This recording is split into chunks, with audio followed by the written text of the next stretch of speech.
নমস্কার বন্ধুরা, মালয়েশিয়ায় বাঙালিয়ানার আরও একটি নতুন রেসিপিতে সকলকে স্বাগত।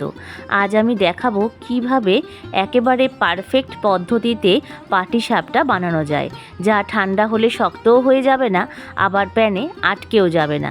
তাহলে চলুন বন্ধুরা, রেসিপিটি দেখে নেওয়া যাক। আর এটা কিন্তু খেতে ভীষণই সুস্বাদু হয়।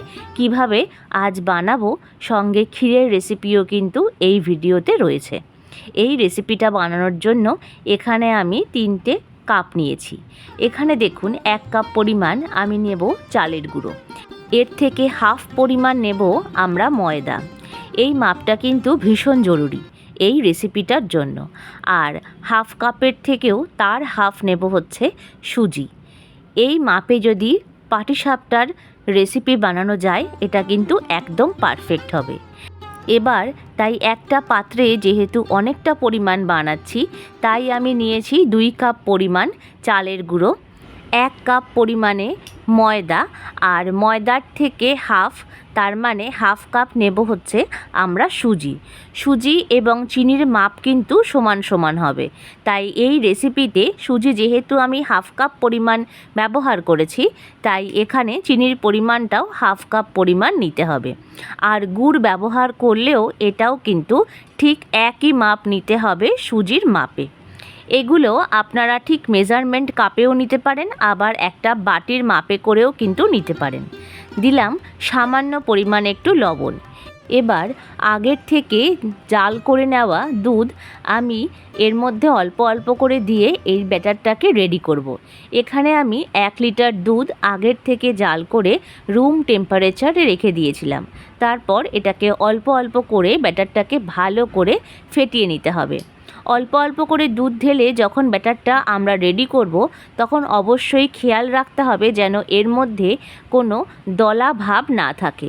এতে কিন্তু পাটিসাপটার যখন আমরা প্যানে দেব, এতে কিন্তু আটকে যাওয়ার সম্ভাবনা থাকবে। তাই ভালোভাবে লক্ষ্য করুন আমি কিভাবে ব্যাটারটাকে রেডি করছি। আজকে যারা আমার চ্যানেলে প্রথম ভিজিট করছেন, তাদেরকে অসংখ্য ধন্যবাদ এবং চ্যানেলটাকে সাবস্ক্রাইব করে আমার পাশে থাকার অনুরোধ রইল।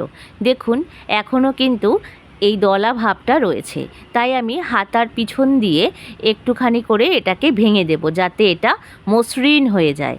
দেখুন ঠিক এই রকমভাবে আমাদের ব্যাটারটাকে রেডি করে নিতে হবে।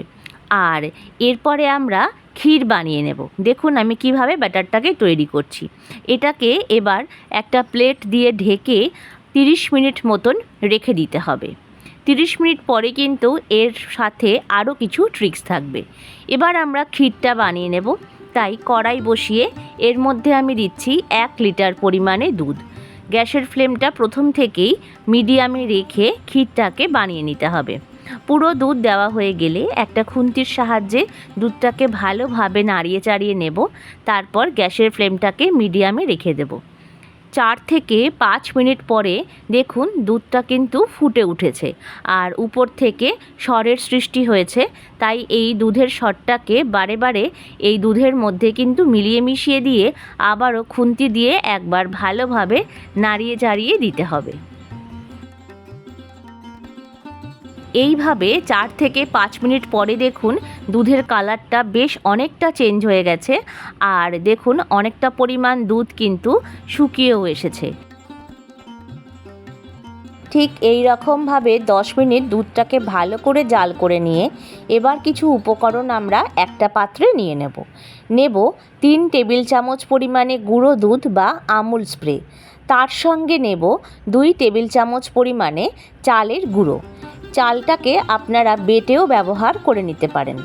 এবার চালের গুঁড়ো আর এই গুঁড়ো দুধটাকে বেশ ভালোভাবে একটা চামচের সাহায্যে মিলিয়ে মিশিয়ে নিতে হবে, যেন গুঁড়ো দুধ আর চালের গুঁড়ো বেশ ভালোভাবে মিলেমিশে যায়, সেই দিকে খেয়াল রাখতে হবে।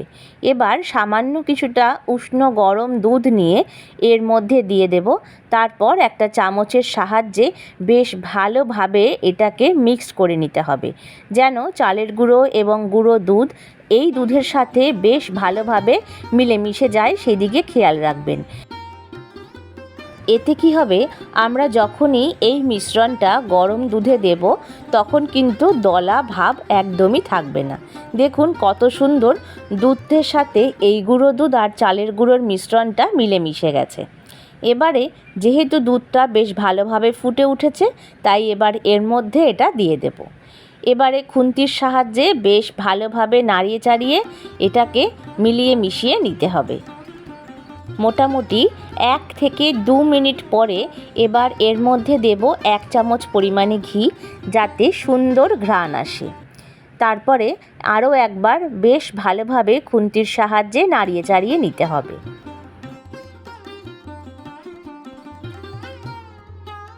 এইভাবে মোটামুটি 3 থেকে 4 মিনিট মতন ঘিয়ের সাথে দুধটাকে দিয়ে ভালোভাবে ফুটিয়ে নেব। এবার আমি দিয়ে দিচ্ছি 1/2 কাপ পরিমাণে চিনি, যাতে ক্ষীরটা সামান্য মিষ্টি হয়। আপনারা আপনাদের প্রয়োজন মতন এই চিনির পরিমাণটা বাড়িয়ে বা কমিয়ে নিতে পারেন। দেখুন কালারটা কত সুন্দর এসেছে। 4 থেকে 5 মিনিট পরে কিন্তু দেখুন ক্ষীরের কালারটা এত অপূর্ব এসেছে। ঠিক এই অবস্থাতেই আমাদের ক্ষীরটাকে নামিয়ে ফেলতে হবে, কারণ এতে চালের গুঁড়ো মেশানো আছে। ঠান্ডা হলে পরে কিন্তু একেবারেই ঘন হয়ে যাবে। এবারে যেই ব্যাটারটা আমরা ঢেকে রেখে দিয়েছিলাম সেটার প্লেটটা আমি তুলে নিচ্ছি। এবারে দেখুন কতটা পরিমাণ ঘন হয়ে গেছে। যেহেতু এখানে সুজি মেশানো আছে, তাই কিন্তু এই ব্যাটারটা বেশ অনেকটা পরিমাণ ঘন হয়েছে। তাই এবার এর মধ্যে আরও কিছুটা পরিমাণ দুধ দিয়ে ভালোভাবে কিন্তু ফেটিয়ে নিতে হবে। ব্যাটারটা যত পাতলা হবে তত কিন্তু পাটিসাপটাগুলো প্যানে আটকেও যাবে না এবং পরে ঠান্ডা হলে শক্ত হবে না। তখন কিন্তু এই রেসিপিটা খেতে একদমই পারফেক্ট হবে। এবারে দেখুন বেশ কতটা পরিমাণ ব্যাটারটা পাতলা হয়েছে। আমি একটা হাতার সাহায্যে আপনাদেরকে দেখাচ্ছি। দেখুন ঠিক এই রকম পাতলা করে কিন্তু আমাদের ব্যাটারটাকে রেডি করে নিতে হবে। যখন এই পাটিসাপটার ব্যাটারটা পাতলাভাবে রেডি হয়ে যাবে, তখন 1 চামচ পরিমাণ ঘি দেব। এতে সুন্দর একটা ঘ্রাণ আসবে আর পাটিসাপটার টেক্সচারটাও কিন্তু খুব ভালো আসবে। এবার দেখুন একটা ফ্রাইং প্যান আমি নিয়ে নিয়েছি। এবার দুটো টিস্যু নিয়ে সামান্য ভিজিয়ে ফ্রাইং প্যানটাকে বেশ আমি ভালো করে মুছে নিচ্ছি। তারপর গ্যাসের ফ্লেমটাকে একেবারে লোতে রেখে একটা ব্রাশের সাহায্যে তেলটাকে সামান্য ব্রাশ করে নিতে হবে।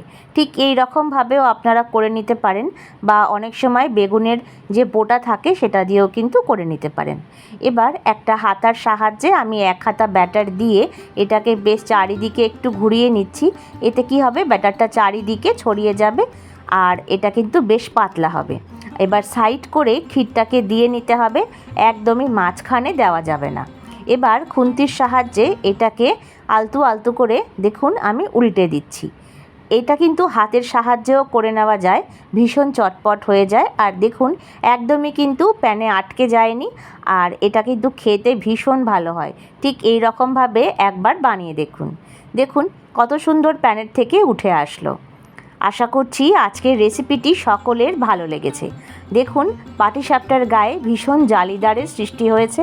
যখনই এরকম জালি থাকবে গায়ে, তখনই বুঝবেন আপনাদের পাটিসাপটা একেবারেই পারফেক্ট হয়েছে। এবার একটা পাটিসাপটাকে আমি ভেঙে দেখাচ্ছি। দেখুন কত সুন্দর দেখতে হয়েছে। ভিতরে কিন্তু ক্ষীরটা একেবারেই বেরিয়ে আসছে, আর এটা কিন্তু একদম পারফেক্ট হবে যদি এইভাবে বানিয়ে নেওয়া যায়। ভিডিওটা ভালো লাগলে লাইক, শেয়ার, কমেন্টস এবং নতুন বন্ধুরা চ্যানেলটিকে সাবস্ক্রাইব করে আমার পাশে থাকবেন। প্রত্যেকে ভালো থাকবেন।